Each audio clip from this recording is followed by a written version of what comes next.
Assalamualaikum warahmatullahi wabarakatuh. Saya Tiara Frisya Ramadaneta dari SMA Negeri 14 Kabupaten Tangerang. Pada kesempatan kali ini, izinkan saya untuk menyampaikan orasi singkat tentang penyalahgunaan arti demokrasi. Hampir 75 tahun negara yang bernama Indonesia ini merdeka. Kemudian, pemerintah membuat semboyan menuju manusia unggul dalam memperingati HUT RI pada tahun ini. Indonesia sangat kaya, itu bukanlah suatu kalimat yang kebetulan. Indonesia memiliki 17.000 lebih pulau dengan dikelilingi lautan yang luas dan keberagaman, mulai dari ras, suku, bahasa, dan daerah. Dengan garis pantai yang hampir menyentuh 55.000 km, kemudian menjadikan Indonesia sebagai negara dengan garis pantai terpanjang kedua di dunia. Allah Subhanahu wa Ta'ala, Tuhan Yang Maha Esa, memberikan karunia kepada bangsa Indonesia dengan hamparan bebas dan besar yang bisa dinikmati oleh segenap bangsa Indonesia. Sebagai negara kepulauan terbesar di dunia, budaya gotong royong itulah yang menjadi semangat bangsa, meski kini mulai sedikit memudar. Kelebihan ini seharusnya menjadi sebuah modal untuk kemajuan bangsa di tengah berbagai tantangan dan ketidakpastian global. Negara kita sangat menjunjung tinggi kata demokrasi, tapi tidak dengan demokrasi yang sesungguhnya. Demokrasi adalah suatu sistem pemerintahan di mana semua warga negara mempunyai hak dan kesempatan yang sama atau setara untuk berkontribusi dalam proses pengambilan keputusan yang mempengaruhi hidup mereka. Salah satu konsekuensi lahirnya demokrasi adalah hadirnya keterbukaan dan kebebasan untuk berpendapat.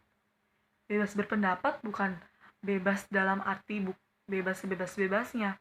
Siapapun memang boleh berujar apa saja, tapi harus berdasarkan fakta dan data serta sesuai konstitusi yang berlaku. Apalagi bila ujaran tersebut disampaikan ke depan publik, demokrasi juga harus mengutamakan tatanan dan aturan yang ada. Tetapi sekali lagi, demokrasi telah membawa pengaruh dan anugerah yang begitu besar bagi bangsa ini, terlebih setelah era reformasi seperti sekarang ini. Banyak kasus yang berawal dari bentuk sebuah proses dan berujung pada tindakan, kekerasan, kerusuhan, bahkan tindak pidana. Dengan mengatasnamakan sebuah demokrasi, sudah saatnya kita sadar akan aturan dan tata tertib hukum yang mengatur perilaku maupun tindakan kita. Bukankah kita merupakan salah satu bagian dari dunia ini yang menerapkan pilar demokrasi? Bahkan telah menjadi kebenaran bahwa kabar dusta dan isu kian santer terhembus belakangan ini. Pada dasarnya, berita dusta, berita fitnah, perang pikiran kosong, ujaran makian, dan celaan sejatinya mengurangi hakikat kita sebagai manusia yang beradab dan beretika. Nilai Pancasila yang sebenarnya sudah sangat luhur menjadi alam pikiran justru kadang dan kadung diabaikan. Demokrasi yang sejatinya sebagai anugerah malah merembet ke arah ancaman pengikis persatuan bangsa.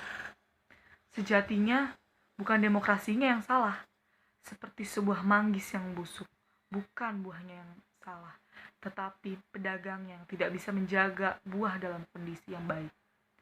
Membiarkan arus bias kognitif yang salah bukanlah sebuah pilihan yang tepat. Sudah saatnya kita memerangi bersama hal ini. Kita tidak boleh membiarkan apapun yang mengancam persatuan bangsa dan kesatuan bangsa. Sudah saatnya bangsa ini kembali ke khitoh sebagai sebuah bangsa yang beradab dan berbudi luhur. Marilah kita bersama-sama membuka mata serta pikiran kita untuk menyebarkan semangat kebaikan kepada sesama, menghindari menyebar berita palsu, berkata tanpa berpikir dengan atas nama demokrasi.